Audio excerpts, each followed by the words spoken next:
yellows and the pinks and the purples. There's just so many colors and reds. There's just a lot of different color out there right now. So really exciting time. So National Pollinator Week, it's when we celebrate pollinators. So let me tell you real quick as we get started here, why are pollinators so important? I think a lot of people say, why would I want to attract pollinators? Well, pollinators are an extremely vital part of our ecosystem and our food system. So not only do pollinators help produce food for us, but also lots of other animals. So whether it affects us or not, it's affecting other animals. Lots of pollinators help pollinate trees, berries, nuts, types of different things that animals might eat, not just us. It is said that pollinators will produce 1 out of every 3 bites of food you eat. So pollinators are responsible for 1 out of every 3 bites of food. So that's a third of our food supply. So pollinators are extremely important to us. And that's what we're talking about, and that's why we want to bring awareness to them and educate our customers, whether you're local or across the country. Pollinators are extremely vital to our success, as well as to many other animals, and so we want to support them. Now they're suffering. Why are they suffering? Well, lots of different reasons. It could be insecticides, which mostly aren't due to our parts. Our homeowners aren't hurting typically pollinators, but we do want to talk about that. I'll talk about that more on Friday when we get into accessories and kind of insecticides and fungicides that you might be using, and the proper ones to use. But that is one, and then of course loss of habitat. So I know a lot of us know a lot about monarchs, and monarchs are very important, and we know that they are struggling, and we're trying to support them. And I'll talk about those at length here as we go through the seminar. So that's why we are talking about pollinators. That's why pollinators are so important to us. And that's why this is a great week to pop into the garden center and pick up a couple pollinator plants, a couple host plants. We'll talk about the differences here in a minute. But anything that you can do to support pollinators. A lot of us planted vegetable gardens this year. Vegetable gardens are extremely important. Our pollinators are extremely important to us vegetable gardeners. So if you've planted a vegetable garden, tomatoes, peppers, cucumbers, squash, all those things, you need pollinators in order for those crops to produce food for you. And so that's what we're talking about here is how to support those pollinators. Now, if you're not doing a vegetable garden, still want to give the chance for these amazing pollinators, bees, butterflies, hummingbirds, to stop by your yard, get some food, whether it's nectar, have some host plants so they can lay their eggs, and those different types of things. And it's just enjoyable. So it's just so much fun. These plants give you joy. The insects that come to them, butterflies and bees and hummingbirds, are just so much fun to watch. And so that's another part of this, is to bring some enjoyment to your life, and to get you outside and get you working in the garden, because that's extremely important to your health. It's a great exercise activity. It's a great way to get everybody from all ages involved. So whether you're kids, or you're an adult, or you've got grandparents, anybody of any age can get involved in this. It's a great part of what we can do to help our pollinators. And so that's what we're going to talk about today. I think probably the most important, or what I'll talk about today, is going to be how do we implement these plants. I'm going to talk a lot about these plants. I've got a lot of them in front of me. But I do want to go through some of the basics real quick and talk about if you're going to be doing a pollinator garden, what kind of things do you need to think about? So I always like to tell people to take a little bit of time, plan out what you want to do. What types of pollinators are you trying to attract? Are you trying to attract hummingbirds, bees, butterflies? Make notes of what you want to attract. How much space do you have? So we'll talk about space. We'll talk about location. We'll talk about all of those different types, and then we'll talk about plants and care and maintenance of them as well. So that way you're armed with a little bit of information to be able to help you kind of get rolling on a really nice pollinator garden and be successful. That's probably one of the most important things is we want you to succeed, we want you to attract pollinators, but we also want you to be successful with any kind of plant that you plant. So that's what we're here for. McDonald Garden Center has been in Hampton Roads for 75 years, so we've got a lot of great local knowledge. I will try and speak a little bit more broad to if there's anybody watching from around the state or around the country, that will help you as well. So that's how I'm going to kind of structure this class. I'll talk a lot about plants, but I'm going to talk a lot about some different aspects to help you design and think about how you want to implement a pollinator garden into your yard. So let's start with location. Location is very important. Where am I going to do this in my yard? And do I have a yard? I might be on a balcony. a porch, a patio. That might be all the space I have. Maybe I don't have a lot of space. So always take some time and think about the location and how much space you have. And then also know your sunlight. That's extremely important to know. Now again, most pollinator plants or a lot of pollinator plants are going to be best suited for full sun. Full sun, 4 to 6 hours of good, nice, bright light. So we're typically talking anywhere from 10 to 4 is really, really good full sun areas. Now you could get all afternoon sun. If you get morning sun and then afternoon shade, that's when we classify it as a shade garden. And now shade gardens you can still do. So if you've got a lot of shade and you're still like, I really want to do something for the pollinators, there are some plants, and I'll mention some of those as I get into the plant section. So if you've got a lot of shade and that's all you really have, you got lots of big trees, or maybe you're on a porch or a patio or a balcony, and you got a small space and it just is on the east side or the north side of your building or on your house, then we can still offer some ideas or some solutions that will help you with attracting some pollinators. So it doesn't really matter on your sun too much. Full sun, you're going to get the most collection of plants to be able to choose from, and you're probably going to attract the most amount of pollinators too. So if you've got a full sun location, that is definitely what we would recommend choosing in your yard, in your landscape, or on your deck, porch, or patio. Is find a nice sunny spot, and that's where you're going to be probably the most successful to attract the most amount of hummingbirds, bees, and butterflies.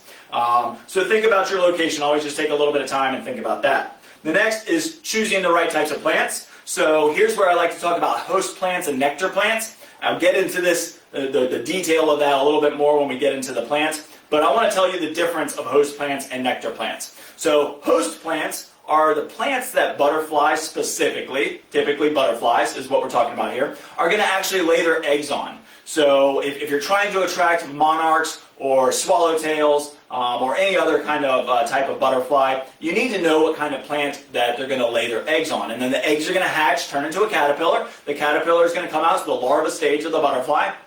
Then they're going to eat that plant.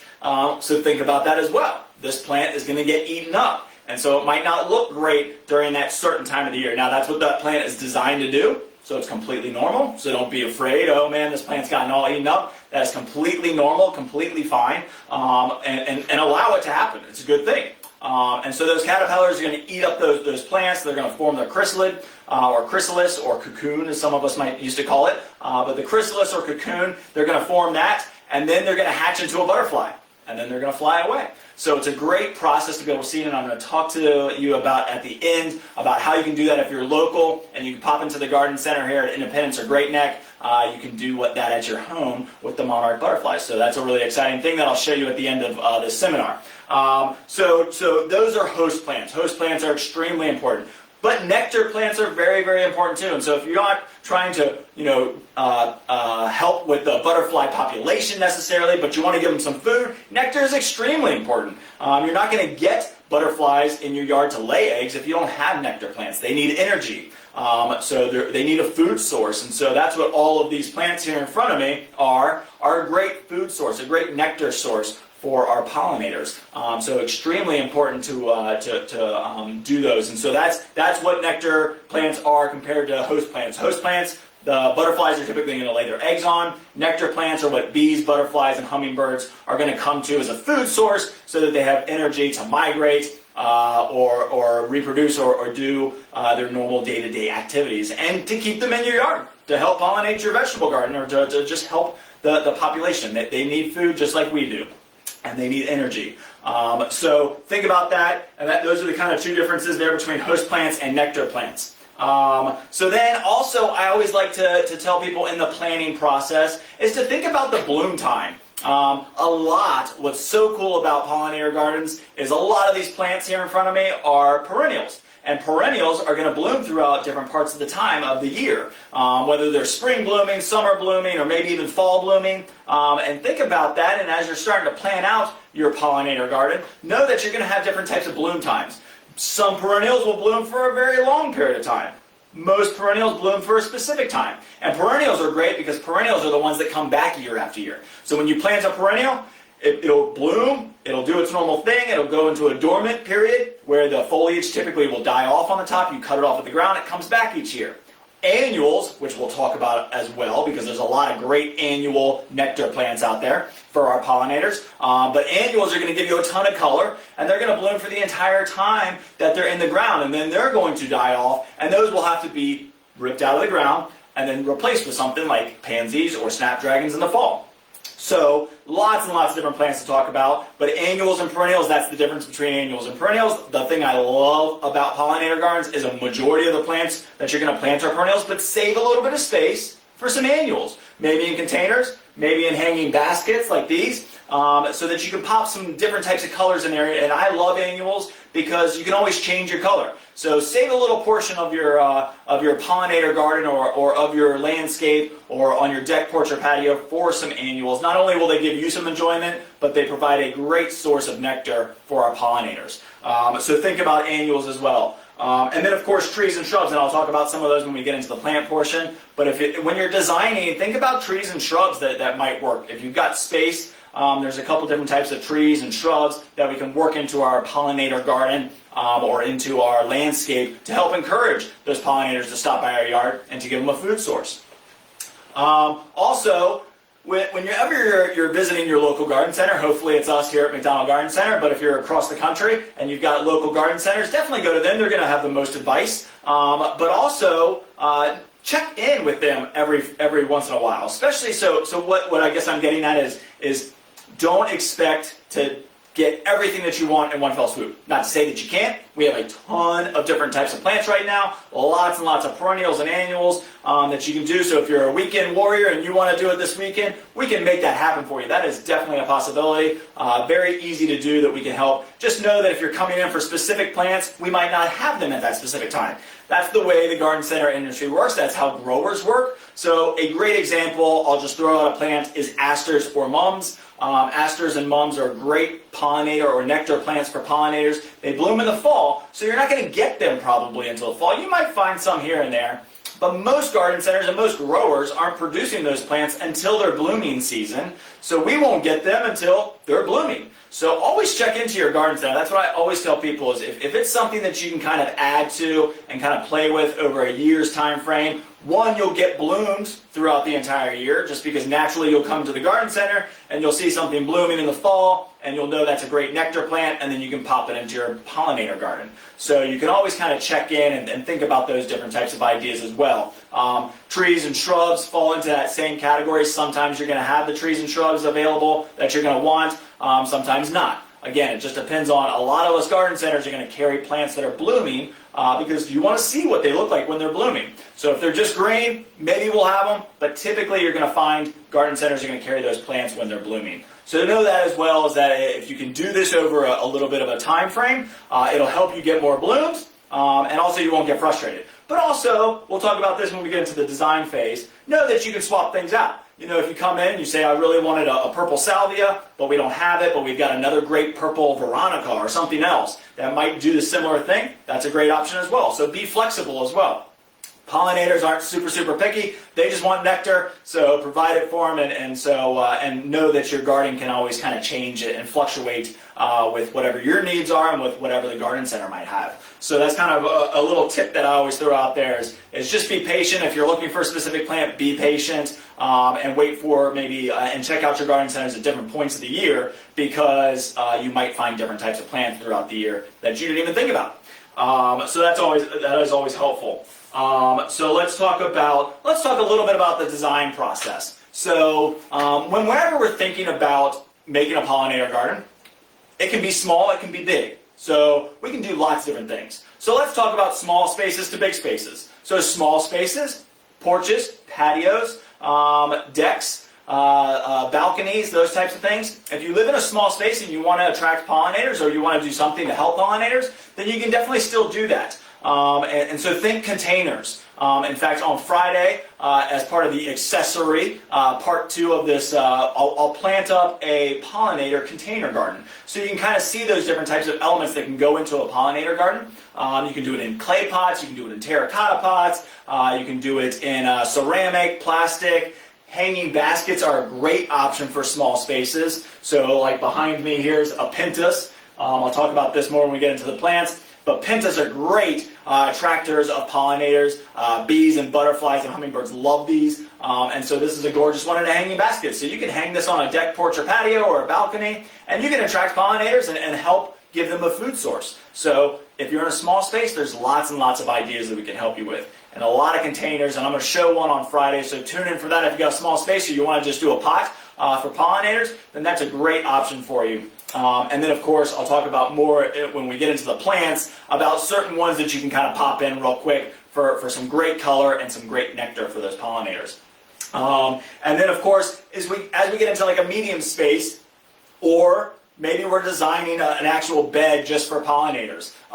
There's lots and lots of information on websites out there that you can go and find to give you kind of a planogram. But think about your landscape, think about your yard, think about the space that you want to do. Do I want to do a circle bed? Do I want to do a tree in the center with a circle of pollinator plants around it? Maybe a kidney bean shape. Maybe it's an L shape. Maybe I'm incorporating it into my landscape. So if we're getting into bigger yards, you might have an existing landscape, but you want to do something for pollinators, and we want to encourage that. And so you can add some elements into your landscape.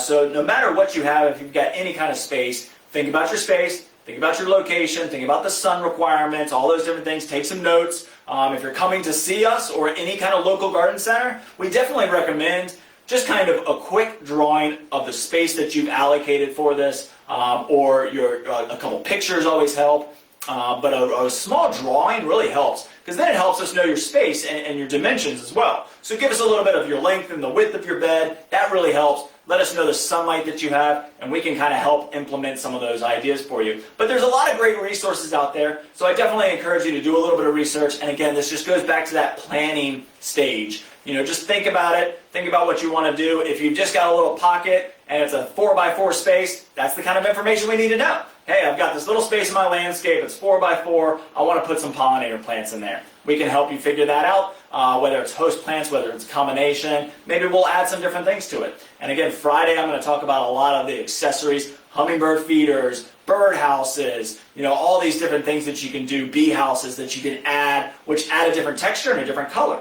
And then, of course, that's what we'll talk about last, is think about color. The thing that I love about pollinator gardens is you don't have to get super specific about color. That, you know, the hummingbirds and butterflies and bees aren't super picky about color. Of course, we always hear hummingbirds love red, and they like those darker colors, the purples and the reds. That's true. But look at the color arrangement in front of me. I've got yellows and blues and pinks and purples, and so lots and lots of different colors. And I kind of feel like it gives you that kind of cottage look, where, you know, it's a lot of different plants, a lot of different bloom times, lots of different color. And that's what I love, is you don't have to get kind of locked into a color arrangement, unless that's something you want to do. And then, of course, we can help. So if your landscape is entirely greens and yellows and purples, then we can help you pick yellow and purple blooming plants that will attract pollinators.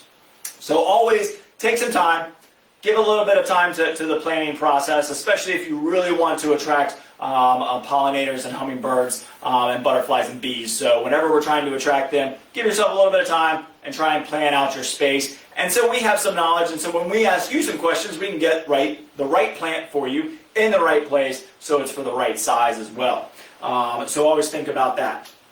Let's see. So then, of course, when we finish our garden, we want to care and maintain it. As I talk about specific plants, I'll talk about some of the care and maintenance behind it. But I always like to say mulch. Mulch is super important. So let's go back just one step. When we plant, we always want to encourage the proper planting technique. So we always want to plant it level in the ground. We want to dig the hole a little bit wider. We want to amend our soil with compost, perlite, vermiculite, peat moss, depending on what type of soil you have. Clay soils, compost and perlite, adds nutrients, helps break up the soil. If it's a sandy soil, then we might be peat moss and perlite. Peat moss is going to help hold it, peat moss and compost. Peat moss and compost in the sandy soil is going to help hold in moisture with the peat moss, and then the compost is going to add nutrients again. So you got a lot of ways to amend your soil. That's super important. I always tell people, invest a little bit of money into your soil. That's where that plant's going to live for its entire lifespan. So if you can invest a little bit of money and time into that, it's going to go a long way for you.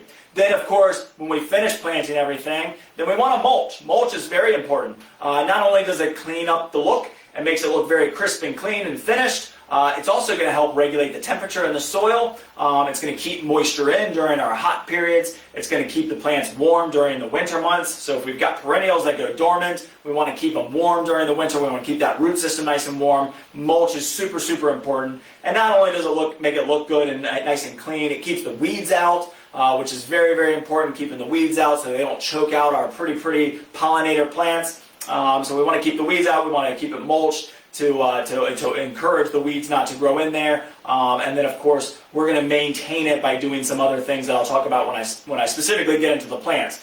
Deadheading, fertilizing, that kind of stuff. But I will mention real quick on plant food when we're feeding our plants. Of course, we've got some great ones here. Our McDonald green leaves. So we've got our traditional green leaf formula, which is a 12-4-8, and then our organic green leaf, which is an 8-2-4. So this is a great one for pollinator gardens. It's really, really high in nitrogen, which is nice because you don't typically get that in a lot of organic fertilizers, organic plant foods. So this is a really, really good one.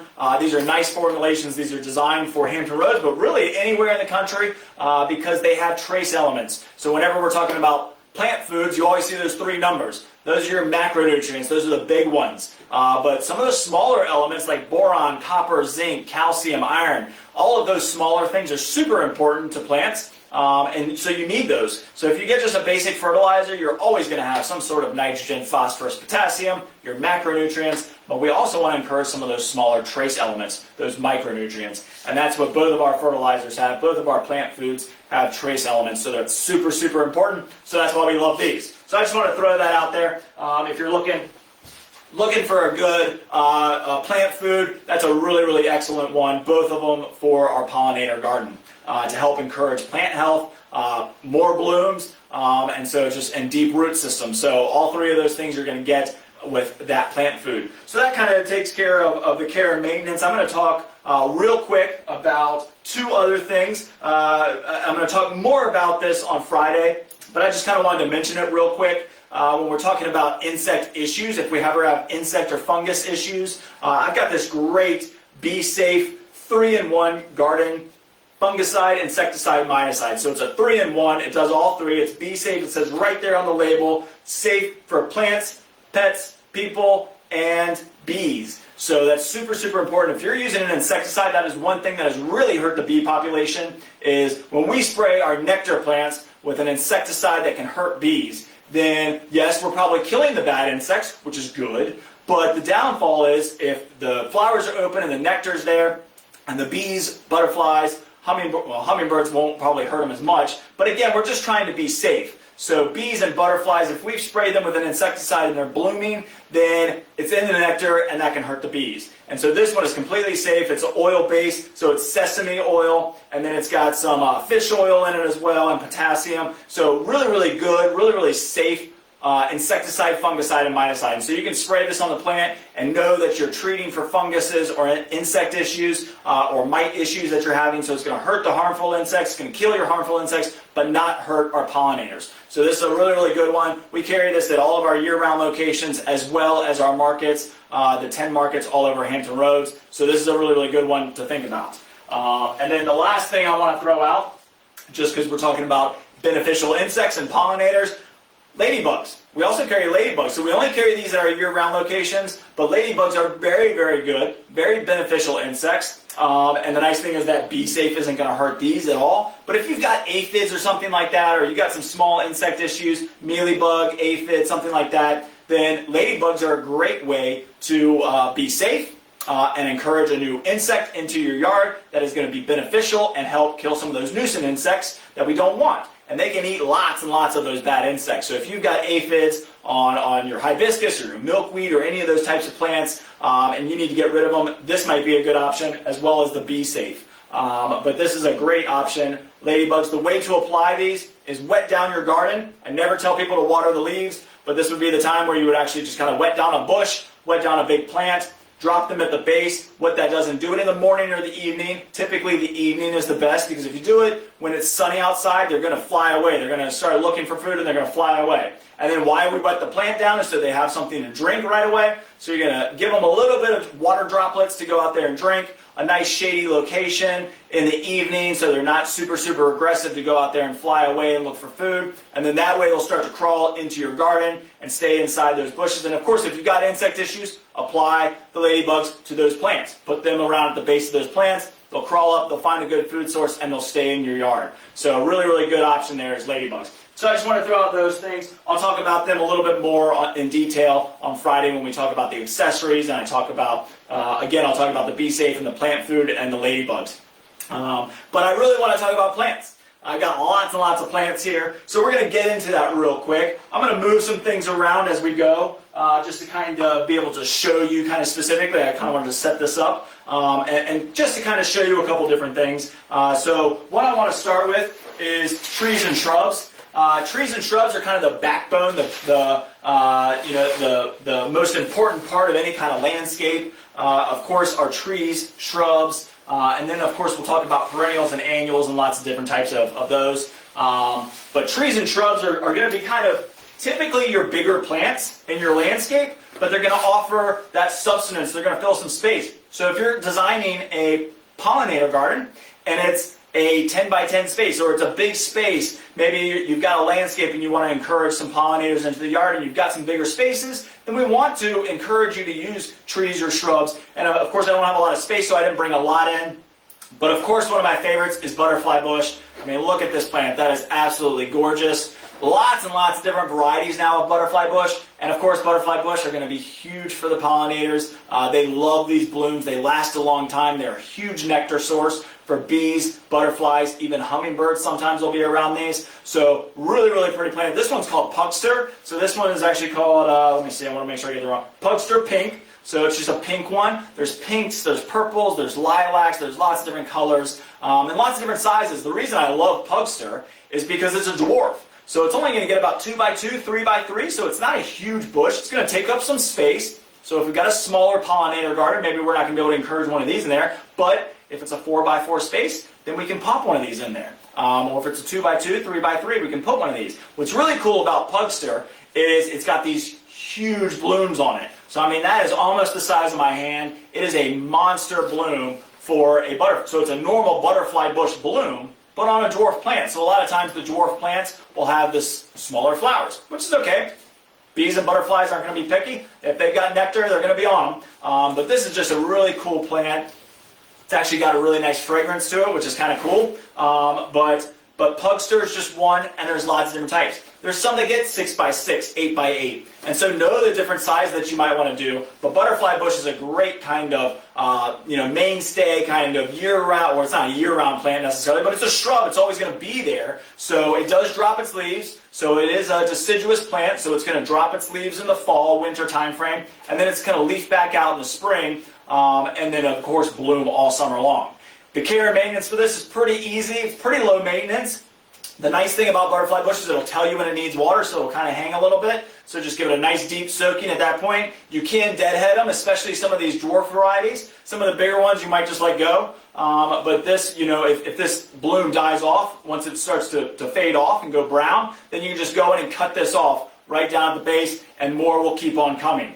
You don't have to, but it does help. It always helps to deadhead plants. Plants bloom. The reason plants bloom is to produce a seed, and the pollinators help with that. So this whole cycle. But the reason that they're blooming is to produce seed. And so some of these plants that we don't want to produce seed, if we take that seed production mode off, which most plants nowadays don't go to seed, so they typically bloom and then the seed pod will die off, and then it helps produce more blooms, which means you don't have to do as much work. But I think it's kind of fun to get out in the yard, do a little deadheading from time to time, and it does help encourage more blooms at a quicker pace. So really good idea to just go out there and pick this off. Sometimes when you get all these other blooms, I don't know if you can quite see this, but there's a bud here, there's a bud here, there's a bud here, there's a bud here. So we're going to be really reluctant to do this, but sometimes you might do it.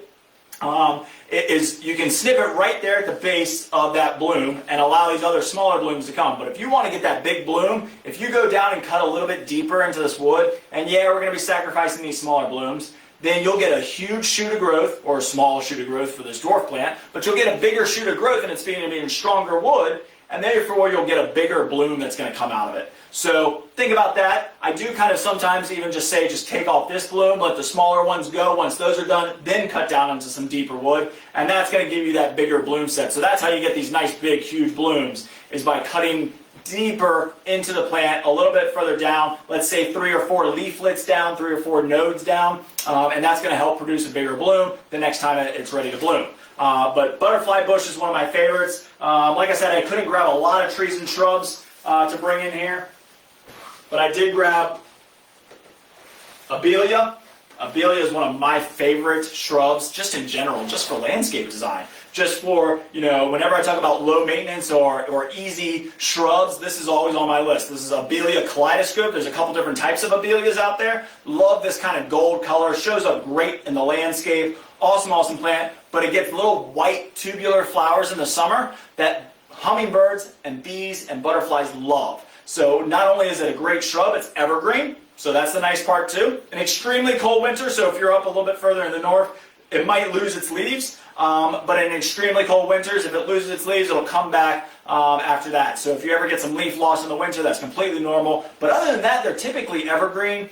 Gorgeous plants. These will actually turn kind of a maroon color in the fall and winter, so you get kind of a different color then as well. So it's a great low maintenance shrub. It only gets about 2 by 2, 3 by 3 in a dome shape. So it's a great shrub to encourage into a pollinator garden, because in the summer it's going to bloom with white flowers, and it's super, super easy and low maintenance. Every once in a while you get a little sprig that shoots off. You can see a couple over here and a couple here. Those you just go in and just clip off to help keep that mounded habit, but you don't have to. You can just let it grow and be kind of natural too. So what I also love about pollinator gardens is they don't have to look super, super manicured or perfect. They can be in different stages, and you can kind of get to it when you can get to it. But you don't have to prune and maintain everything to a perfect shape. So Abelia is another good one. Real quick, I'll mention some trees. So lots of different types of trees out there that we would recommend. Crepe myrtles, of course, always come to our minds here in Hampton Roads. It's one of our favorite trees for Hampton Roads, but a great nectar plant. Blooms all summer long. Blooms for 110 days. One of our favorite trees. Lots of different sizes of them as well, from shrubs to full-blown 20 to 30-foot trees. So you got lots and lots of different types of sizes to choose from, colors, whites, purples, reds, pinks, lots of different colors to choose from, lots of different sizes as well. So they can fit into any kind of pollinator garden size, or into the landscape if you're just in trying to encourage pollinators in the yard. Also, think about your spring blooming trees. Cherries, red buds is a great one. So cherries, red buds, dogwoods, the plums, some of the pears. So any of those trees that are blooming in the spring, while the butterflies might not be in the area as much, the monarchs and the swallowtails might not be in the area or be out. The bees are still out. The bees need pollen. I mean, on a warm day in the winter, they're out looking for nectar. So they're always looking for some nectar source, and some of those trees are a great solution. Ligustrum, I think a lot of us probably know waxleaf ligustrum. Those bloom with those white little spire flowers in the spring. Some of us probably don't love the smell as much, but bees love those plants. So always let your plants bloom if you can, and that's a good hedge plant. So that's a larger plant. You can limit up into a small tree. It'd be an evergreen tree. But think about those types of plants. I mean, there's lots and lots of trees and shrubs. Serviceberry is another good one. Serviceberry not only provides nectar in the spring with the blooms, but they'll also get berries that the birds love. You can actually eat them. So serviceberry is a really cool tree. Lots and lots of different types. Pawpaws. Pawpaws are kind of hard to get. We sometimes have them, sometimes we don't. We're trying our hardest to get as many as we can. But pawpaw is the host plant of the tiger swallowtail, I believe. I think it's tiger swallowtail. Zebra swallowtail is the pawpaw tree. So pawpaws are native trees. They grow in they actually can take a little bit of shade, like our dogwoods. So if you're working in a shady spot, dogwoods, pawpaw trees, great option. And then, of course, there's big trees in our area that they naturally are going to get to anyway. So wild cherries, tulip poplars are a great host plant as well for some of our local moths and butterflies and caterpillars. So always think about the big plants if you can squeeze some in. Crepe myrtles are a great option. Any of the spring blooming trees are a great option. Some more shrub ideas that you can think about are azaleas. I did grab an azalea, so if you're working in the shade again, azaleas are a great option. I mean, this is our Encore azalea, so this one's called Embers. Lots and lots of different choices of Encores. So if you ever see that pot, it says Encore on the front. These are going to bloom in the spring, summer, or fall. They've got lots of color choices, reds, pinks, purples, whites, lots and lots of choices in colors, and they all get different sizes, so you can fit them into lots of different types of landscape designs. Really, really easy to do. And they bloom in the shade. If you want these in full sun, it's a little bit trickier. If you were ever going to do one in full sun, it would be the Encore. But then we're going to want to kind of watch out for it. We're going to make sure to get a bit of water during a very, very sunny summer. So we're going to want to watch it during those hot periods in the summer. But they all get different sizes, 2x2 to 6x6, depending on the variety. So you got lots and lots of different sizes and shapes and colors to choose from. But what's really cool about Encores is they bloom in the spring, summer, and fall. So in the summer, you're going to get a little bit more of the sporadic bloom, so you're going to get some here and there. In the spring, they're going to bloom pretty heavy, and then in the fall, they're going to bloom even heavier. So it's going to give you a lot of color. They're evergreen, which is really, really nice. So I love azaleas. Great option, especially if we're working in the shade. They love shade. So a little bit of afternoon shade on these plants is going to do wonders for it. It's going to be very, very happy in that situation. And it's going to provide a little bit of nectar for our pollinators in the area. So this is a great option. I also grabbed a hydrangea, because I don't think a lot of people realize that hydrangeas are actually a great source of nectar as well, especially in the shade garden. So a lot of us probably know about oak leaf hydrangeas. We did a seminar on an online seminar about hydrangeas, so you can always go back to our website and view that if you want to get a lot of detail on hydrangeas. But a lot of hydrangeas, like the panicle or the paniculata or the pyramidal shaped blooms, so a lot of those are going to be the white ones, like limelight.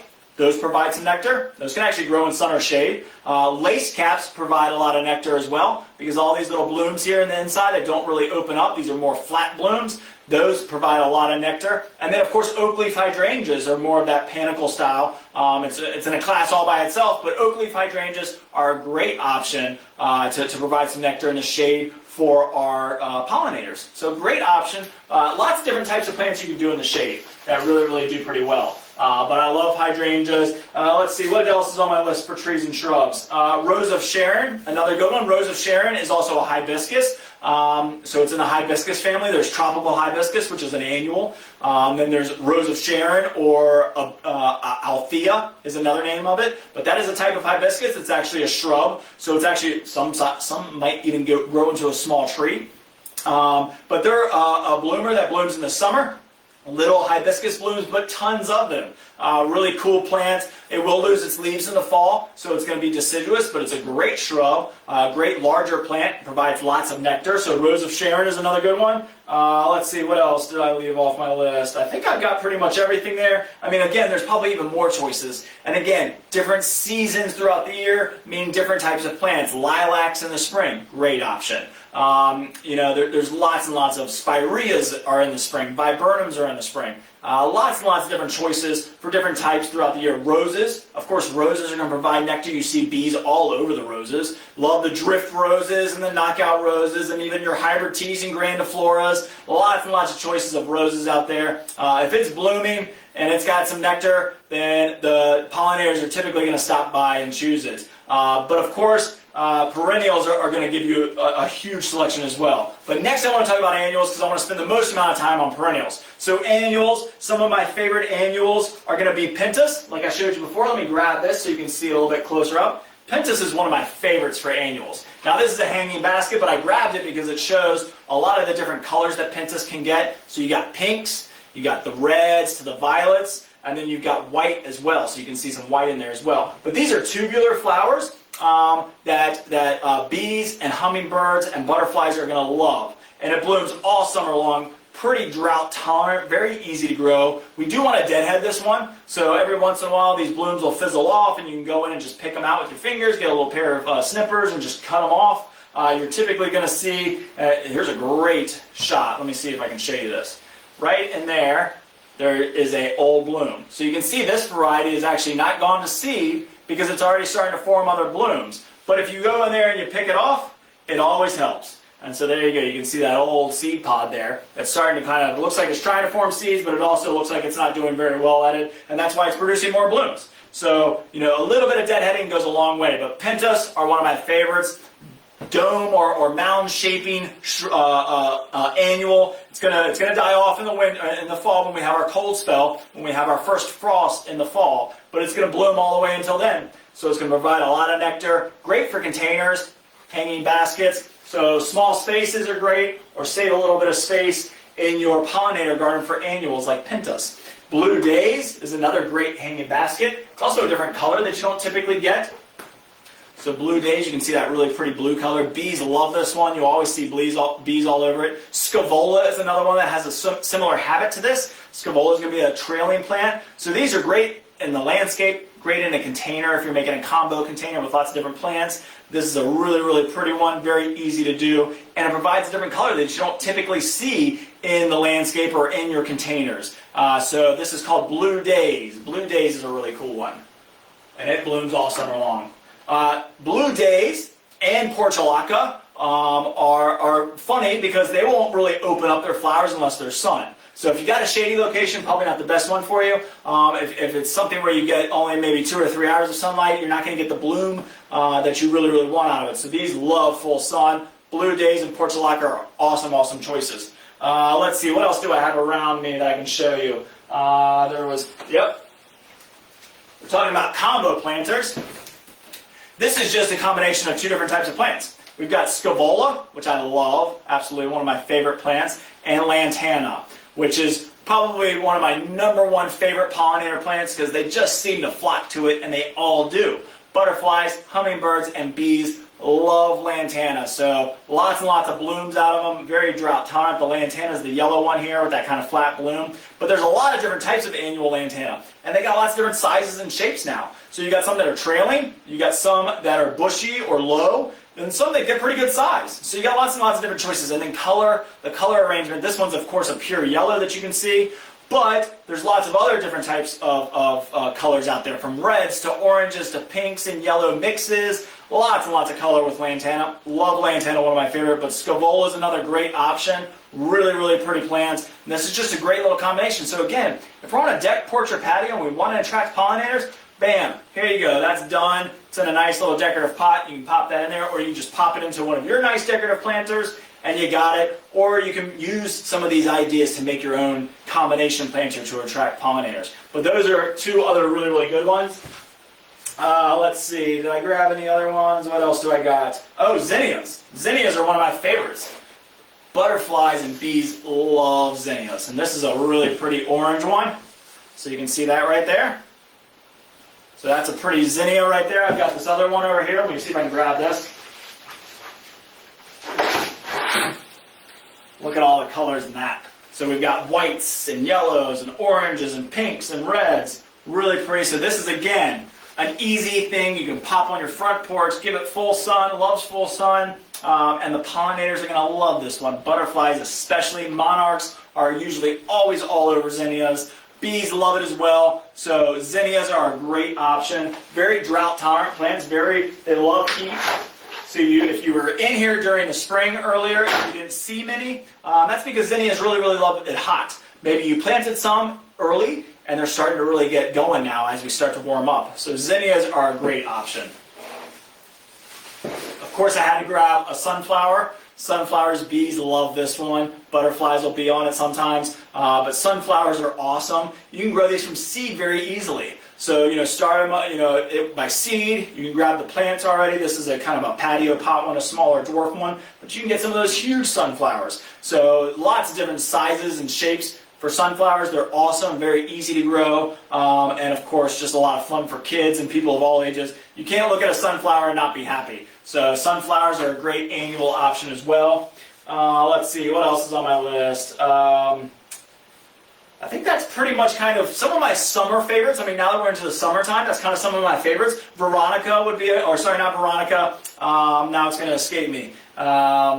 I'll think about it eventually. But that's pretty much, some of my favorites. Lantana, Scaevola, Portulaca, Blue Days, and zinnias are amazing, amazing plants. And we've got lots and lots of choices of those right now. So great annuals choices. A lot of those are drought tolerant, so they're going to do very well during these, if we get a really hot summer heat and it's a little dry, it'll tell you when it needs water. But annuals are awesome. Zinnias, as I mentioned, with some of the other plants, you do have to deadhead here and there. Lantana will always like it if you take some of those dead blooms off. That always helps encourage more blooming. But annuals are great. All annuals are heavy feeders. So that's always a great tip I like to point out with annuals is annuals bloom for the entire time that they're in the ground, or at least they want to. And so if you see that your annuals aren't blooming quite as much, then we would recommend using some of those plant foods, like our McDonald Greenleaf. Great plant foods to help kind of reinvigorate those plants and get them blooming again.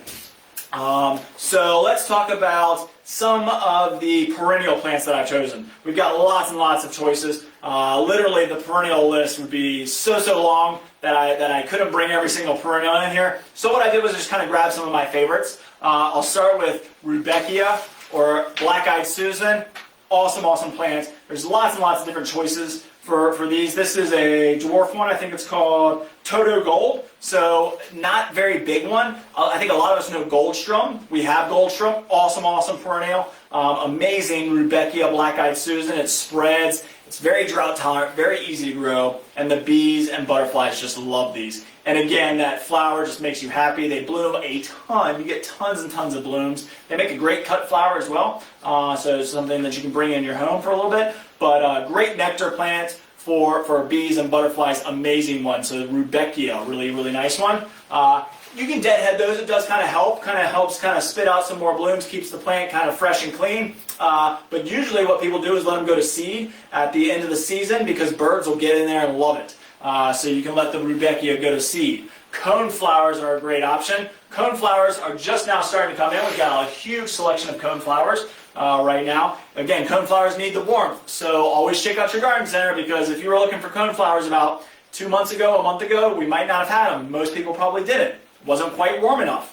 Now it is, and so we've got some really pretty ones. Coneflowers, bees and butterflies love these. They're very easy to grow, very tough plants. You can feel it in the plant that you know it's a really tough one. Coneflowers offer lots of different sizes as well. So Rudbeckia gives you a couple different sizes. I forgot to mention this one. So to show you, to go backwards for a quick second, this is that small Rudbeckia, but then look at this bigger one here.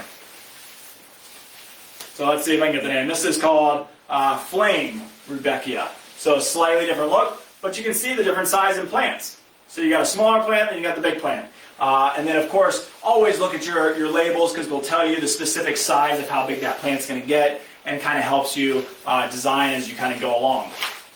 Alright, so coneflowers again, awesome option.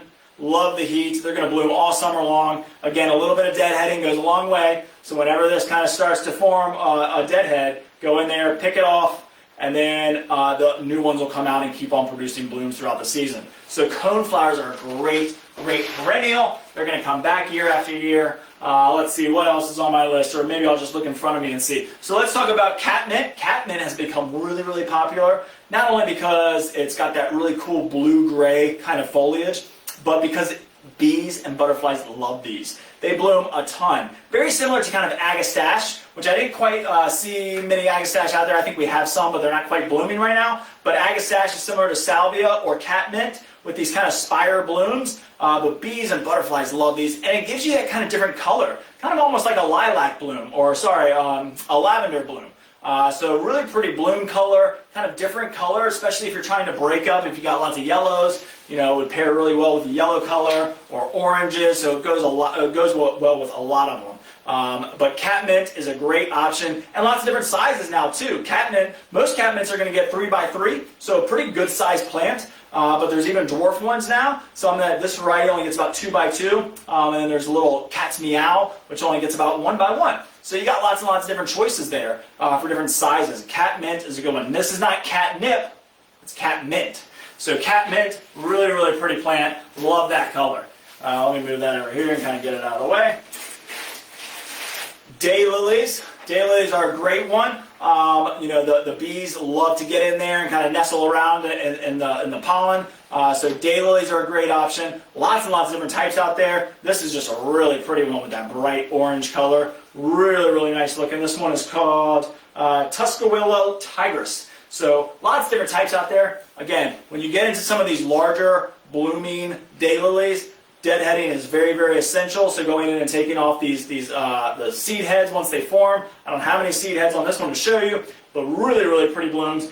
I love the Stella de Ora or the Happy Returns. Those are two of my favorite varieties. Stella de Ora with the kind of dark golden yellow color is a really, really nice one. It keeps on blooming. It's a repeat bloomer, so it keeps on blooming, Stella de Ora. Happy Returns is more of a butter or a yellow, a true yellow bloom. So they're both in that kind of yellow category, but they're also smaller. So they don't get quite as big, and the flowers just are heavy producer of flowers. So Stella de Ora or Happy Returns, but then there's a huge selection right now of lots and lots of different types of daylilies. And again, just offer a different texture. So whenever we're talking about design and looks of our pollinator garden, if we're trying to always throw in kind of something different to kind of break it apart, then the grassy look of a daylily is really a cool option.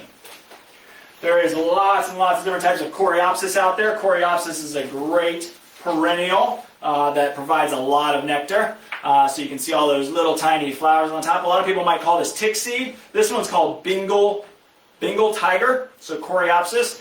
Jethro Tull. There's a lot of different varieties of Coreopsis, but they're a great nectar plant, great perennial. I love this one because it's kind of got that thread leaf look to it, so it's kind of really kind of wispy and airy and it moves in the wind. But the bees and butterflies love this guy. So Coreopsis, lots and lots of choices of those. And as I mentioned earlier, Agastache is another good one. I didn't grab one. Again, I couldn't grab everything, but Agastache is very similar to Salvia, which I did grab a couple different types of Salvia, which is one of my favorite plants of all time. Very easy to grow. This one's a red blooming variety, so you can kind of see that. Let's see what the name is on this one, so I can just kind of get that for you. This is Maricino, so it's a red blooming Salvia, but these can get pretty good size. So this is kind of in that butterfly bush category. 3x3, 4x4, maybe even 5x5, depending on the variety. But salvias get good size. Gorgeous, bloom all summer long, very drought tolerant. Once they're established, easy to do. You don't have to deadhead them that much. Super simple. And what do they love? Hummingbirds love salvias because they've got that throat-shaped bloom, that trumpet-shaped bloom. Any trumpet-shaped flower, usually the hummingbirds are going to love because they love to fly around it and get the nectar out. So salvia is a really good one, and that's that red color, which means the hummingbirds are going to be really attracted to it. Let's see, I think I grabbed another salvia. Yeah. Where was it? The black and blue. Black and blue salvia is another cool one. So that dark purple bloom, I grabbed the one that had a bloom on it. So it's got this black, straight black bud. And then it's got what they're classifying as a blue flower, but it's really a dark purple. But they call it black and blue because you get that black seed, that black bud stalk that comes out, and the blooms come out kind of in that bluish purple color.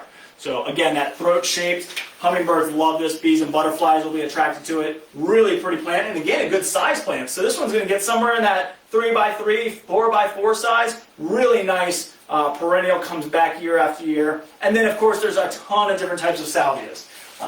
And salvias bloom for a long period of time. You can do a little bit of deadheading, will help kind of rejuvenate it, deadhead it, give it a little bit of plant food, and the salvias usually keep on kicking.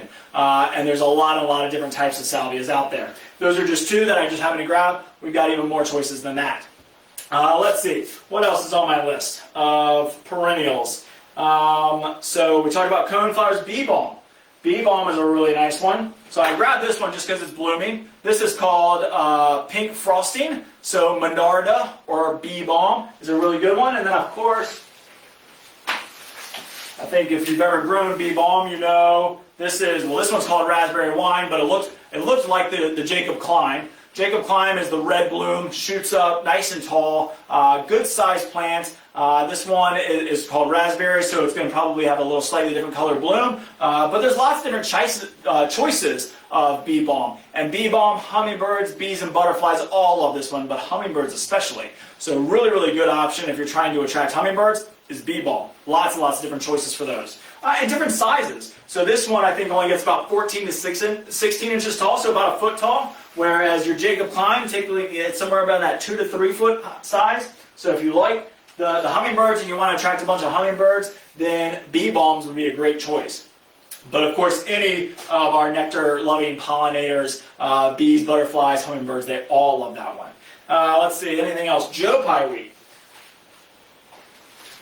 So Joe Pye weed, a lot of us might not know this one very well, and it's not blooming right now, but it gets this kind of flat bloom on the top. But this one is a great native plant. A lot of these are natives to Virginia, but Joe Pye weed is a really cool one. It actually can take a little bit of shade, can take it really wet too. So if you got a wet area, you usually see these on embankments of like lakes and rivers. So it can take flooding every once in a while, and then it can go away. But Joe Pye weed is an awesome one. It'll spread. Gets about 3 feet by 3 feet, maybe 4 feet. Really, really pretty plant. Love the green foliage, and then it gets this really kind of cool pinkish, raspberry pink, soft pink bloom on the top. So really, really pretty. I don't know if you can see that tag and see that color, but it's a really pretty plant. This one's actually called Baby Joe, so this is going to be a dwarf of the Joe Pye weed, of the regular one. So this one only gets about 30 inches tall by about a 2-foot spread. So slightly smaller than just your normal common Joe Pye weed. So Joe Pye weed is another good one. And again, these are just plants that we have right now at this time. I absolutely love guara. Guara is a great one. Hummingbirds, bees, butterflies love this guy, especially butterflies. This is actually one of Texas's state flowers because it can take a lot of drought, heat conditions. It just loves it, keeps on going. So guara. Right now we don't have the whirling butterflies, the white one, but we're trying to find it. But this one is called Steffi. There's 2 different varieties in the Steffi series. One that is blush pink that has this one, and then there's one that has a slightly darker pink bloom. But these bloom non-stop all summer long, and they get bigger and bigger, and they get longer shoots on them. And these little, what they call whirling butterflies, or little type of butterfly blooms on the top, are just awesome. Great in containers, but also in the landscape. Just an amazing, amazing plant. Again, different texture, different color. So whenever we're trying to compare it with a different plant and we're trying to break it up, it's nice to have something that moves in the wind or a different texture. So guara is one of my favorites, absolute favorites. Let's see, anything else on my list that I'm missing? So I didn't grab, I mentioned asters earlier. Great time for me to kind of mention that again. Asters, mums, even goldenrod. Those typically are going to bloom later in the summer towards the fall period, and so that's when we'll have those. It's a great thing to kind of plot out in your plan, and then wait for them to come in and then pick them up then. And then of course, I didn't grab yarrow or veronica, but those are great options as well for perennials. Let's see, I just wanted to grab Mexican petunia or ruella, because we haven't had these for a while, so they just came in. Really great plant if you got a wet area. These can take it very, very wet. They typically get somewhere in that 2 to 3 foot range, maybe even 4 feet, depending on how happy they are. But somewhere in that 4 foot range, but then they'll spread, and each year the pack gets bigger and bigger. It's not going to spread and pop up all over your yard, but each year the size of the clump gets bigger and bigger. And they get these little purple flowers on them that again are trumpet shaped, and you'll see some hummingbirds and butterflies around them as well. And again, I grabbed this one just because I love the texture of it. There's movement to it, so really, really great choice there.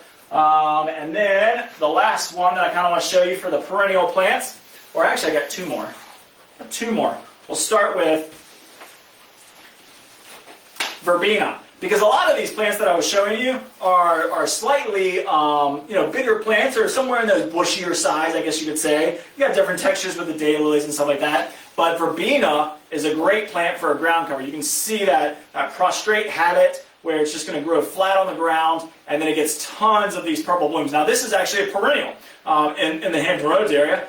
This is called Homestead verbena. It gets that really pretty purple bloom. Bees, butterflies, even sometimes hummingbirds you'll see around them. Awesome, awesome plant.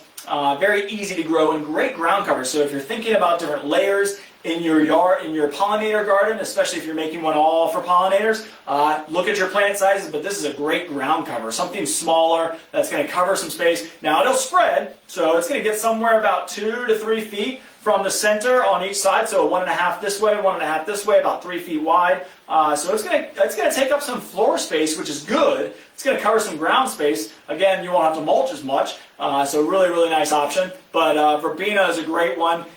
Sometimes you can find the red variety. There's a couple red varieties out there that are perennials, and then of course there's a ton of annual verbena as well. Typically, you're going to find that earlier in the spring is when we're going to carry the annual verbena, and then you've got lots of colors. Then you get into your pinks and whites and purples and reds and all those different shades. But Homestead verbena is one of our tried and true perennials, and I take that back. I've got one more perennial. I was saving it for the last because it is one of my favorites, all-time favorites. So actually, maybe I'll do that one next. I'll do the grass first. So the grass is, I always add grasses to a pollinator garden just because it adds different texture, adds some movement, but it actually adds a little bit of a sheltering place for butterflies and some of your beneficial insects and your bees to kind of go and hide out, especially in a rainstorm or something. They love to get in there and kind of hide. It offers them some protection from predators, so if there's a bunch of birds in the area and you feel like they might be picking off the butterflies or something like that, then this is a great option to kind of add a grass. So it adds some texture. It also, a lot of beneficial insects will overwinter their eggs around grasses because it provides that protection during the winter months. So great option for a pollinator garden is the grasses because they just add a different look and a different texture. And then, of course, we'll talk about my favorite perennial. It is my #1 perennial for sure, and it is certainly one of the best for pollinators, and that's Lantana Miss Huff. So, as you can see here, it's got these orange to yellow blooms on them. Sometimes you'll even catch a little bit of pink in there. But Miss Huff Lantana is for the Hampton Roads area, is one of our favorite varieties of the perennial types of lantanas. And I love this one. It does get a good size. It gets about 3x3, 4x4, but it is an awesome, awesome perennial. I always tell people with this one, give it a little bit of space. A couple of different tips that I can give for people on this one is be patient. Typically, it's going to take a little bit of time to come out of the ground. So while all your other perennials, rudbeckias and your grasses and even your coneflowers and hostas and different types of plants are going to be popping out of the ground, this one's going to be a little bit later than that to pop out of the ground and show itself in the springtime. So don't think that you've lost it. Just give it a little bit of time and see if it comes back out. But Lantana Miss Huff is one of our favorite perennial varieties of lantana. Very, very easy to grow. 3x3, 4x4, good size. Some people at the end of the season, when it drops all its foliage, will cut off the dead growth when it goes dormant because it's going to come back from the root system. It's not going to come back from the branches. You can leave it on there. I think it adds a little bit of winter interest. But if you don't like it, if it's in an area that you definitely want to cut it off, that's fine.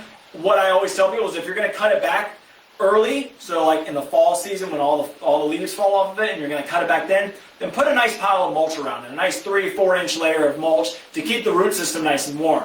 That'll really help kind of through the winter months. And then some people say leaving the growth on there does help protect it through the winter. I don't know if that's actually true, but mulching in the winter definitely helps keep the root system warm. So whether you keep the foliage or whether you keep the bare sticks on during the winter or you cut them back, definitely mulch. But it's up to you whichever way you want to go with that. But it blooms all summer long. Bees, butterflies, hummingbirds love this one, and it can take up some space. So last but not least, what I kind of want to tell you, or two things. I'm going to tell you one more little tip and trick about how to really attract some pollinators, and then I'm going to talk about our butterfly habitats that I'll show you kind of how to do. Oh, you know what? I almost did forget one other thing. So I've got 3 more things to tell you about. Host plants. I didn't show you the host plants. So lots and lots of different types of host plants. Of course, dill is a great option for those swallowtails. Not only is it a great herb for you to eat, but dill is a great one to pop into a pollinator garden. If we're trying to attract the swallowtails, they love dill. Parsley. So we got parsley, of course. And then fennel. I think I grabbed the fennel. Let's see. And fennel. So this is a bronze fennel, but it looks very similar to dill. So parsley, dill, and fennel are great options for host plants for the swallowtails. So really, really good options. You can grow these as herbs and eat them yourself. If the caterpillars are eating them up, be happy that they're there and they're eating and that they're growing and then they're going to form their chrysalis and you'll get to see the whole life cycle. So you got to have some of those if you want to attract their swallowtails. And then, of course, when we talk about monarchs, milkweed. Milkweed, milkweed, milkweed. And there's lots and lots of different types out there. Butterfly weed, milkweed, very similar. So there's lots of different types. I'm going to show you a few. we've got, let me grab these up here. And the cool thing about milkweed that a lot of people don't realize is milkweed actually can be a nectar plant too. So I'll start here with the tropical. So this is an annual milkweed. It's not going to come back each year. And it'll tell you right on there. So this one's called red butterfly, but it'll tell you your hardiness zones, and it's not hardy here. But this is a great host plant. They love to eat this plant. So the caterpillars love to eat it. The tricky thing is, if you grow this one and they eat this, it's hard to transfer them to another type of milkweed. But tropical milkweed is one of their favorites. This grows down in like Florida and Georgia, but up here we want to do some of our native milkweeds. This is a great option. I'm going to show you how you can use this here in a second. And it's a great choice to grow in a container if you're doing a pollinator garden in a container. I'll show you that on Friday. I'll usually mix a tropical milkweed in with my other nectar plants so that we can have host and nectar plants all together. But this is common milkweed. So common milkweed is a native plant, slightly different. It's got a pink bloom. I don't know if you can see that on there, that pink colored bloom. But common milkweed gets big leaves. It gets about 4, maybe 5 feet high, and spreads about 2 to 3 feet wide. So it's going to be a fairly good sized plant. But the butterflies love this one in this area. So why the monarchs are migrating north and then migrating back down south, when they're laying their eggs, they're looking for this one in our area because this is what we typically grow in this area. So common milkweed is a great option. And then swamp milkweed is another really, really good one. So swamp milkweed gets about the same height, 3 to 4 feet tall, and spreads about 3 feet wide. Swamp milkweed. Now this one's called ice ballet. This one's got a white bloom. There's a couple different varieties out there, but this is a really, really nice one. It can take a good amount of moisture too, so if it's a wet area, this one can grow and spread very easily. And they love this one as well, so really, really good option. And then, last but not least, is butterfly weed. So butterfly weed, which is very similar to milkweed. Let me get some of these plants out of my way.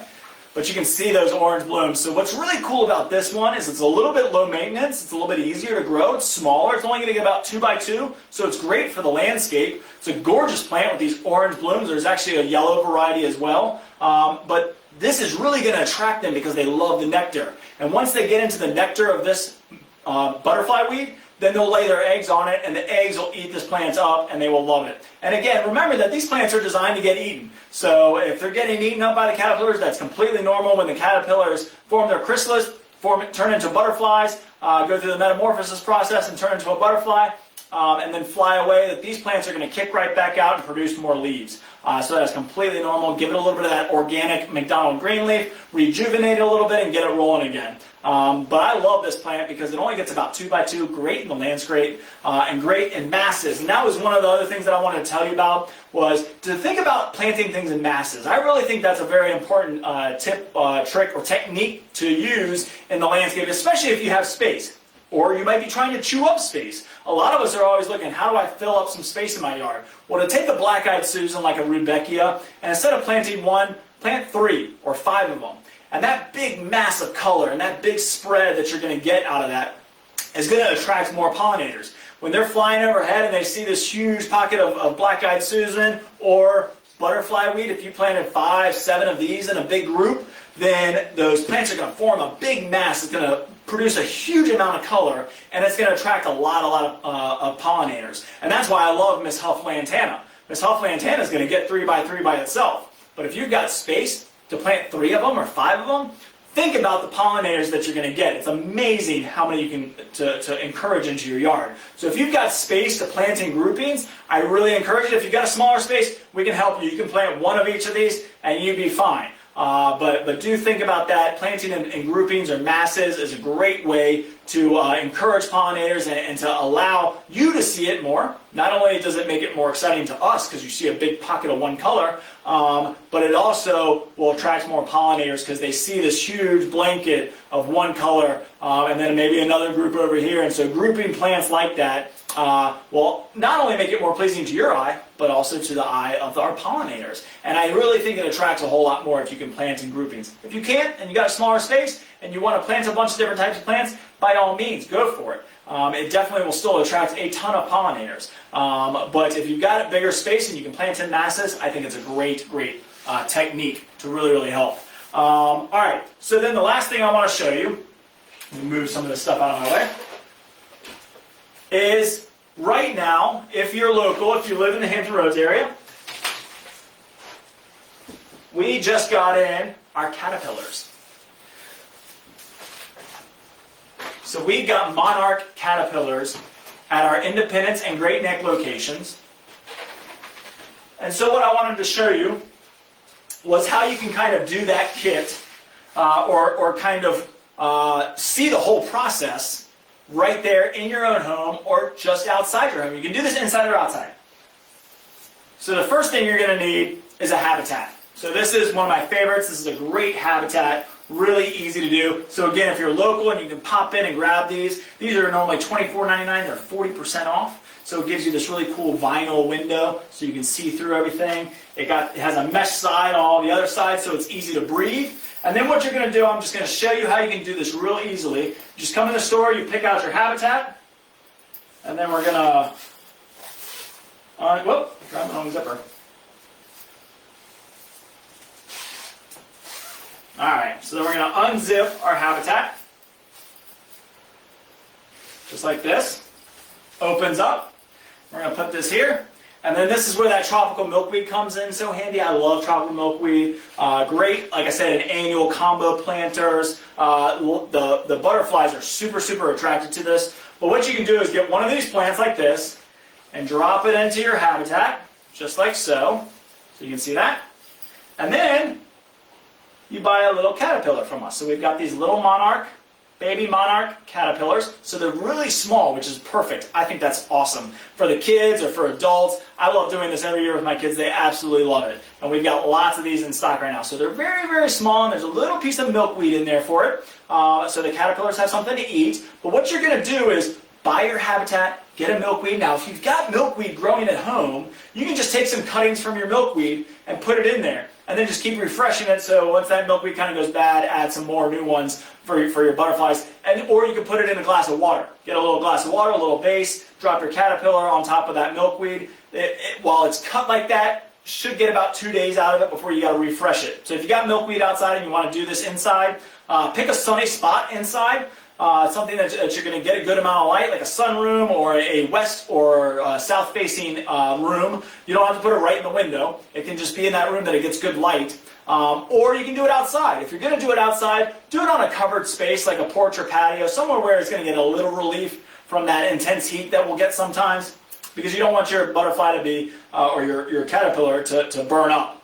So we don't want it to get too hot. You know, butterflies can find cool spaces, so can caterpillars. They'll usually hide underneath leaves. But in a habitat like this, we want to make sure it's going to breathe very well. And so keeping a little bit of a shady spot outside is a good option. Water your plant. If you've got a plant, just keep it watered inside or outside. Inside, you're not going to need to water it as much. Outside, you'll need to water it a little bit more. If you're doing your cuttings from your own milkweed, perfectly fine. Just keep it fresh. Keep it nice and good. And then all you're going to do here is just take the top off of your little cup here, and then I'm just going to put this cup right here in the top surface of that pot. Now, if you're doing this on your own cuttings of milkweed, you might just take that milkweed leaf out that the caterpillar's on and just drop it on your plant, and eventually he'll crawl off and start to eat up your plant. Now, what's going to happen here is the caterpillar is going to crawl up this milkweed plant and just start to eat it up. One to two caterpillars is about what's going to eat all this up. So typically, I always say be safe, make sure it gets enough food. So I put one caterpillar with this tropical milkweed. The tropical milkweed is in a 1 gallon pot, a 6-inch pot. So it's a good sized milkweed. Drop that in there, put your caterpillar in, and the caterpillar is going to come out, eat up that entire plant. Then it's going to crawl up the sides and go up to the roof here and form its chrysalis.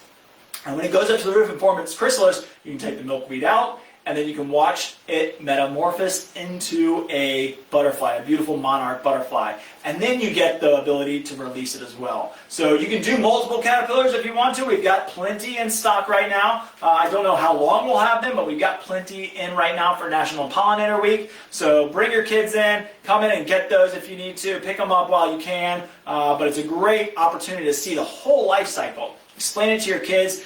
parents, people of all ages love to do this. It's a great fun activity, like I said, that you can see inside your home or do it on a covered space outside. I'll usually put like a little saucer or a plate, like a plastic plate underneath my plant, just to keep the moisture off if I'm doing it inside.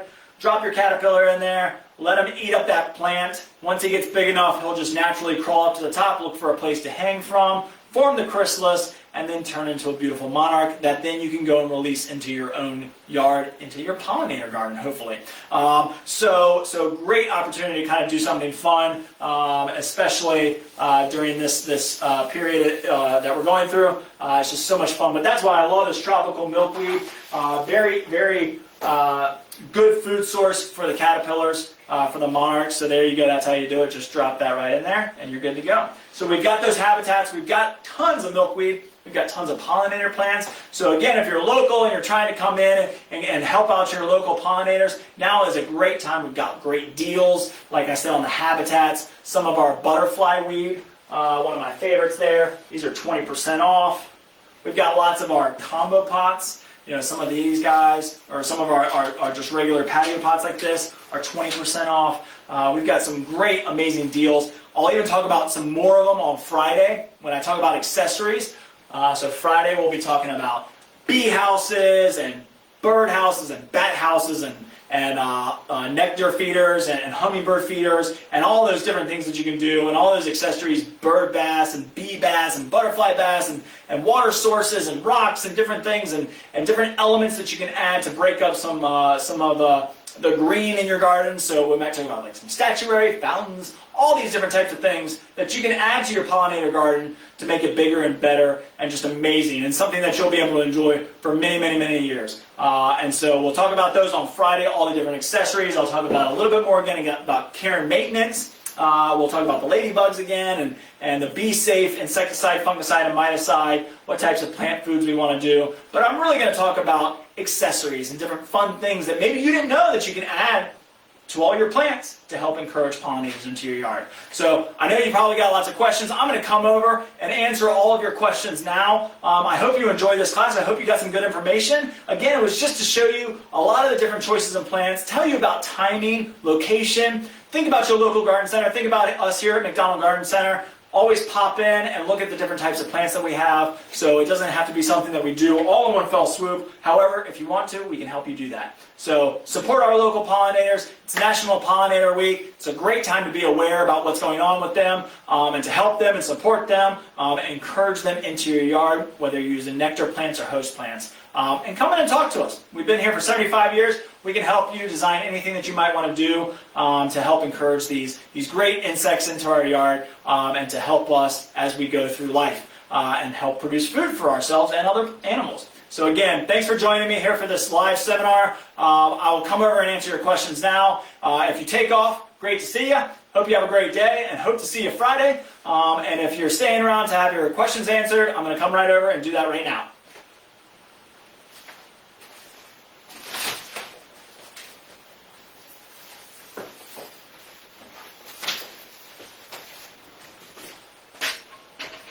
All right. Well, hello, everybody. Up close and personal now. All right. So I'll say hello to people. Sally, hello. Linda, hello. Thomas, good morning. Master Gardener from Portsmouth. Eleanor, Kathleen, Stephanie, hello, everybody. We got a Chesapeake Master Gardener, Mary. Thanks for joining. So everybody's saying hello, everybody. Let me see if I can find some questions here. So we've got some from Piedmont. Some from Charlottesville, hello.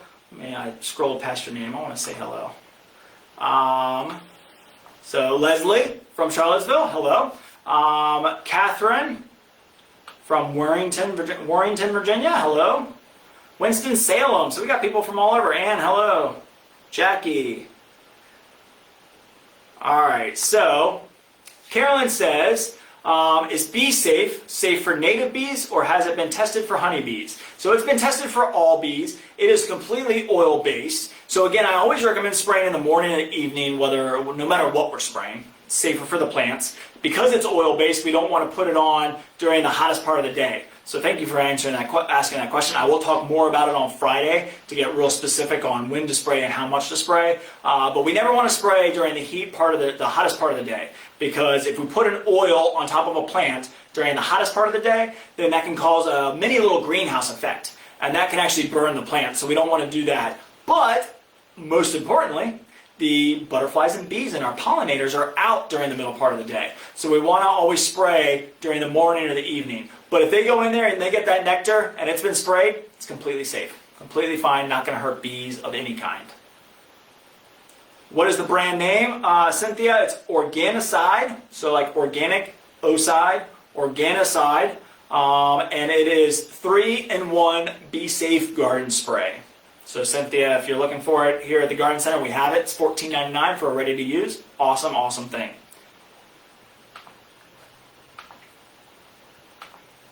What types of herbs are good for a pollinator? So Erica, I was almost kind of getting to the point where maybe I forgot to mention them, but I did mention them.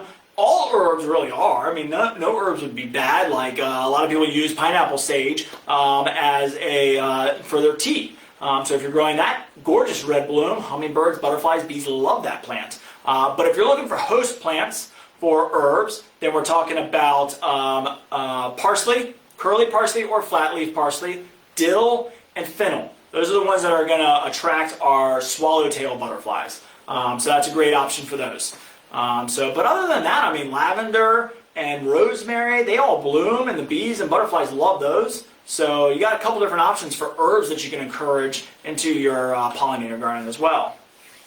So somebody mentioned thyme. Thyme is another good one. All of your herbs are going to bloom, pretty much. So they're all going to attract some pollinators for sure. We've got, what do we do about cutting down perennial pollinators for the winter? Great question. So all perennials, I always recommend, of course, cleaning up your garden after your pollinator garden or your landscape during that winter months. So when they go dormant, you're going to tell, because the plant is going to lose all its leaves. It's sometimes going to just go black or lay flat on the ground. And that's the best time to do it. Try not to do it earlier than that. So you really want it to go completely dormant so that it's gone through its whole process of storing food back down into its root system, so it makes it through the winter months. A great thing to think about is like daffodils. Daffodils, I think we're all are super encouraged to go out and prune off that dead looking grass. You really want it to go completely brown before you cut it off. Otherwise, it hasn't gone through its whole dormancy process to help produce those big bulbs to produce food for itself to survive during its dormant period. But typically you're going to cut them all off down to the ground. Different plants, different things. So like for instance, let's see, like verbena or even coneflowers, rudbeckia, I mean almost all of those, you're going to cut down pretty much down to the ground level and then just mulch it off. If you feel a little bit more comfortable leaving about a couple inches, 2 or 3 inches on the top surface, that is completely fine. Lantana, Miss Huff, for sure. Let's see, I think I put that out. But Lantana Miss Huff is a little bit more woody. So it's whenever you see a plant that's a little bit more woody at the base, you might leave a little bit more of that. Again, just to kind of protect itself and then mulch it with a little bit of a heap of mulch. But all perennials, for the most part, are going to go somewhat dormant in the winter, going to go into that dormancy period. And then once it goes dormant and once it kind of looks like it's done, cut it off at the ground. Pretty simple. So Linda said, do you have, So Karen said, love the information. Do you save these live videos? Would love to go view ones I missed, just view again. Karen, yes, they are on our website. You just go to the About Us page and it'll say past live seminars, and you can click on that and it's got them all saved in there, and the notes. So we've got notes for pretty much all of them, so you can always print off the notes. So we're doing our best. We'll get the notes up there as soon as we can. So for this one, we'll get our notes up there as soon as we possibly can. Might take us till next week, early part of next week, to get those up there. But we'll get the video posted as quickly as we can, so you can go back and watch it. And of course, we've got them on our Facebook page as well, but our website is a great option to view them. So there was another question about... My mouse is messing up. Oh, Linda said, do you have native azaleas for sale now? I don't have any right now, and I don't typically carry a ton of them. But yes, we have carried them in the past. If we do get them, we'll typically get maybe a small shipment in the fall, but we do get some in the spring sometime. So yes, definitely we've carried them before. Native azaleas are an awesome option. Harder to find more native plants. We get a lot of native perennials. Lots and lots of choices of native perennials. Shrubs are a little bit more difficult. A lot of people are using shrubs now, obviously, for landscape, and so natives aren't used as much for ornamental plants. I love native plants. I want to support native plants, but growers got to grow them. So growers out there, grow some native plants for us. Let's see. So, do you have good info on which plants are poisonous to cats? So Liz, I don't, and that's because it's a very tricky subject. I will say go to the ASPCA. The ASPCA website has a great plant information, so you can type in any kind of plant name and it'll tell you whether it's poisonous to dogs or cats. It's one of those things that to know that about every plant would be very difficult to know, and I don't have all that information stored in my head. Sorry, but Liz, that's a great resource. I think that's the website that I almost always check whenever anybody asks, is the ASPCA website, and I think I'm saying that correctly, don't quote me. But Liz, check out their website, and you type in a plant name, and it'll pop up the plant. You can use Latin names or you can use common names. It's a really cool website. Shows you all the different types of plants and whether they're poisonous or not. Most plants are going to be pretty safe. And almost all of them, they're going to say toxic. So do read down, because some of them are going to say, might cause an upset stomach. So typically, if that's the case, it's not necessarily going to be poisonous. It's not going to kill a dog or a cat, but it might cause an upset stomach. And so if you're okay with that, then you can plant it. But it'll give you all that information, and then that way you're armed with whatever you want to know about each type of plant. Let's see. Have you created a list of plants that help create a pollinator paradise? It would be helpful. So yes, we'll produce those notes here. I think we do have some pollinator guides here at the store of different types of plants that you can get. And we'll try, I'll talk to our marketing person, our marketing director, and see if she can put those up on our website as well with this page, a list of all our pollinator plants. But yeah, it's a huge list. Like I said, it could be a lot of different things, and some of them you're going to find at certain times, some of them you won't. I was just going through some of my favorites that I know we have in stock right now. So if you're local, you can definitely stop by and pick those up. If you are living in different parts of the country, then you can go to your local garden center, ask them what's timely right now for your pollinators.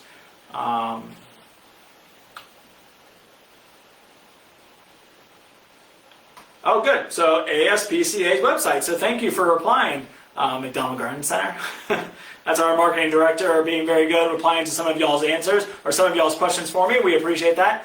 Jennifer said, my black-eyed Susan plants are nice and green, but no flowers yet. Do I need to feed them or just wait? Well, I would say feed them. That's definitely not going to hurt. It is strange that they're not blooming yet. I mean, you see most of them around town blooming. Jennifer, might depend on where you live. They just started blooming here in the Virginia Beach area. I would say closer to Williamsburg, probably haven't started yet, but should be very close. You should start seeing buds, I would think, pretty soon. But if you're not, Jennifer, give them a little bit of plant food. If you're really worried, and if you're local, if you're in Virginia Beach, Jennifer, and they haven't started blooming yet, and they're in full sun, I might stop by one of our garden centers and maybe get a blooming and rooting formula. So what that's going to do is have lots of phosphorus, and maybe that's what your soil is lacking, and phosphorus will help kick some plants into its blooming cycle if it's kind of struggling. So a blooming and rooting formula might be a good option. But if you've got or like our McDonald Organic Green Leaf or our McDonald Traditional Green Leaf plant food laying around, by all means use that for sure. Because the blooming and rooting formula is a water soluble. I don't think I have any in here. Is a water soluble, so it's going to be pretty quick too. So it's going to add a lot of phosphorus real quick, which is going to help force some blooms. So that might be a good option for you. Let's see. So Judy said, thanks for your live videos. I came yesterday to shop. I purchased ladybugs and a host plant for butterflies. Awesome. Thank you for supporting us and also your local butterflies. Very, very good. Thank you, Judy. All right, let's see. Anything else? So Jennifer said, mine haven't bloomed yet either. So, so maybe it is kind of normal. So everybody's saying thank you. Do you ship your products if we wanted to order but live out of town or state? So Catherine, we are working on that diligently. I will tell you, we are trying our best. We will probably start as soon as maybe this Friday. I don't want to kind of say that we're going to be able to do it right away. And we're going to start with some of our hard goods. So it's difficult to ship plants, a little bit trickier there, but we'll probably start Friday if we can. If not, then as soon as we possibly can, we'll get it up on our website. You'll see a shopping icon that you can shop with us. And we'll start with like our green leaf. Like we definitely want to be able, so a lot of people that used to live in this area are constantly saying, I love your fertilizer, I love your plant food, I want to get it. We're going to try our best to get it on our website so that you can order it and we'll ship it to your house. The Be Safe might be an option too, so we'll try and get that up if we can. Plants are going to be a little bit trickier. Plants might take us some time to get there. I don't know when we'll be able to get there, but we're going to concentrate on trying to get some of our products online so that maybe we can do bee houses or the Be Safe or our plant foods and those types of options, maybe some cool pruners and those kinds of things. We're going to start small. We're going to try and see if we can get it out there and get it rolling. Catherine, definitely keep in touch. Tune into the video Friday if you can, Catherine, because maybe I'll have some more information about it. We are working extremely diligently to try and make that a possibility for our customers that live all over the country. I know we've got a lot of military in the area, and they come here and they use our plant food, and then they say they can't get it anywhere. So, I mean, that's one of those, we're the only ones that have that. So you cannot get McDonald Greenleaf anywhere else. So we're going to try and get it on our website and try and make it available for you to order as soon as we can. So keep checking in on that. Everybody's saying thank you. Let's see if we've got any other questions here. Thomas said, thanks for another excellent presentation. Great. I'm glad you enjoyed it. So Becca said, hello from Lynchburg. What is a good pollinator for chicken run? Run size approximately 20 feet long by 6 feet. So Lynchburg, you're probably not too far off. I would guess your zone is probably 7 or 6, somewhere in that range. 20 feet long by 6 feet. Black eye, that's a big section. So if you're trying to cover that all in, by all means, let's mix some plants in there. Butterfly bush, awesome option, very hardy. Abelia maybe for some shrubs, just to chew up some space. If you do lantanas as an annual option, they'll eat up some space. You'll just have to plant them every year. I don't know that Miss Huff lantana would be hardy up in Lynchburg. We would have to look into that for you. Lots of options. I mean, the Rudbeckia, the coneflowers, salvias, agastache, all of those perennials are going to be very hardy up there, so you'll be perfectly fine with those. Just be careful with the lantana. That would be the only perennial that you might be worried about as far as what I talked about. But I would say if you're trying to do a 20 by 6 foot bed, basically, it might have been an old chicken run or you're doing it next to your chicken run, then 20 by 6 feet, that's a great size. We can do a gorgeous butterfly garden in there, a gorgeous pollinator garden. The milkweed is going to be fine. It's definitely hardy. I think it's like hardy to like -10, so that's going to be perfectly fine. The butterfly weed, milkweed, throw some host plants in there, do a little bit of herbs, maybe some roses. It sounds like it's probably full sun. I think you got a lot of options. I think you can pretty much do anything I talked about today. Just the only one that I would be a little wary about is that Miss Huff lantana. All right, let's see, my mouse is struggling. All right,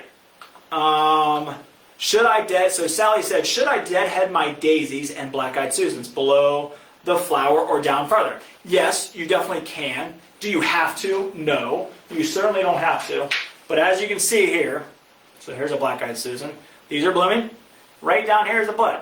So this bud is going to slowly form. If we let these go into a seed production mode. Now again, like I mentioned, a lot of new varieties nowadays. The seeds are sterile, so usually it starts to form a seed and then it says this isn't going to work. It moves all its energy into producing another bloom. But sometimes they don't do that. Not all plants do that. And so if it starts to form seeds, then it's going to put all of its energy into that. Why do plants bloom? To form seeds, to reproduce. So if it starts to go into seed production mode, it's not going to even put any energy into this bud down here. And it's going to put it all into these seeds. So yes, by going in and taking these off, it'll help produce this bud better. Now, where do I go? I usually go down, so this is actually a great example. This one is attached to this one right here. So you can see that right there, it's coming off the side. So I would go down to where that one is and cut it off and let that one come up. But if you find one that doesn't have, let's see, that one's got one, they all kind of do. maybe like, let's see, this is a good option. So this one right here, if you can see this, but this one right here has just one long stem. It goes down. There's a couple leaflets down here. So I'm going to cut down in probably to about the third leaflet. Because it's thicker wood, I will know that when I cut down into that, it'll produce a stronger stem and a bigger bloom out of that. And it usually does it faster too. So if I just went up here and just plucked this off, in fact, I'll just do it. Just sacrifice this flower to show you.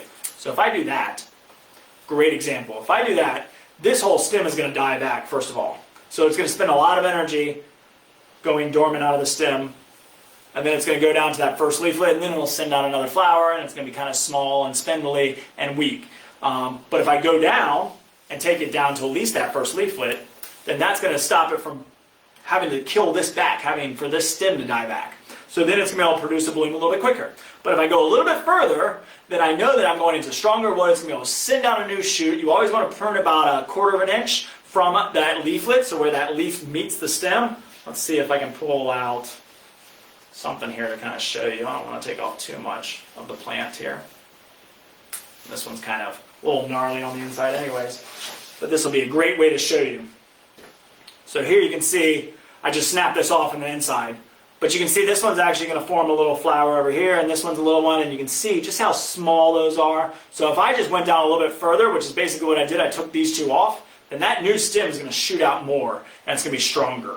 So that's a great way to kind of know how deep to go when deadheading. Again, trial and error. Gardening is trial and error. So if you try it and you find that that it didn't quite produce the bloom that you wanted, go a little bit deeper. If you felt like it took too long, then go a little bit shallower. It's kind of trial and error. Try one on one side, one on the other, see which one does better. Eleanor said, I love my guara. I love guara. Sally said, my black-eyed Susans just started blooming in Norfolk last week. So Sally is in Norfolk, so it's progressing. If you're in Williamsburg, Catherine, then maybe that'll help. Or I can't remember who it was that I was answering that question for. But maybe you do just need to wait and see if your black-eyed Susans bloom. Troy said, noticing a lack of butterflies this year. Are they on the way? I have hosted and released swallowtails so far, but only have seen one monarch. Monarchs are on their way. They are a little slow this year. It's been cool. So again, they're looking for nectar. They're looking for host plants. It's been cool. It's been wet. So they're working their way up here. I haven't checked. I think there's I can't remember the name of the website, but there's a really cool website that'll tell you kind of the migratory pattern and where they kind of estimate their range to be. They do it for hummingbirds as well. Hummingbirds are definitely in the area. By the way, but monarchs are working their way here. They are definitely here because our caterpillars come from an employee here at McDonald Garden Center. I won't name her name in case she doesn't want me to, but she's an amazing person and has an amazing pollinator garden. She does bees. She loves this stuff. And so it took us a while to get the caterpillars in because it's local. They're local caterpillars. She takes them right off of her milkweed. But she's got to let the monarchs get here and lay their eggs. And so they're here. They're definitely here, but they're a little bit slower this year. So Troy, I would say be patient. They're coming. The heat is here. All of your nectar plants are blooming like crazy, so that's what they're looking for, and they're starting to migrate a little bit more north. So Catherine said, I cannot wait to buy from y'all. Support your business. Our garden is finally flourishing, all because of you and your webinars. Well, thank you, Catherine. I appreciate that.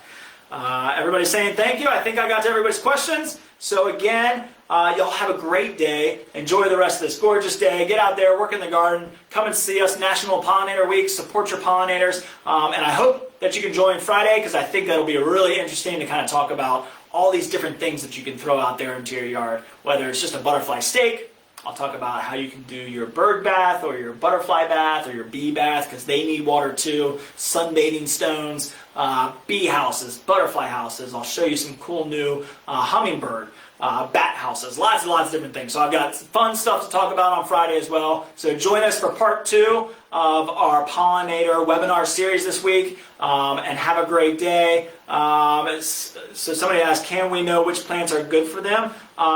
So yes. So plants that are good for all of our pollinators, that was what this seminar was about. If you just joined and you missed all of our list of plants, as soon as I finish this, because we're kind of running a little late here, As soon as I finish, we'll get this video posted and you can watch it. So if you just joined and you want to know all these plants, these gorgeous plants behind me, if you want to know all about them, I just talked about them. And we'll get my notes up as well. So again, thanks everybody for joining. Hope you have a great day. And we'll talk to you soon. And I hope to see you Friday. Have a great day. Or I hope to see you in the stores. I'll be here. So come and see me and we'll talk about pollinators this week. Have a great day.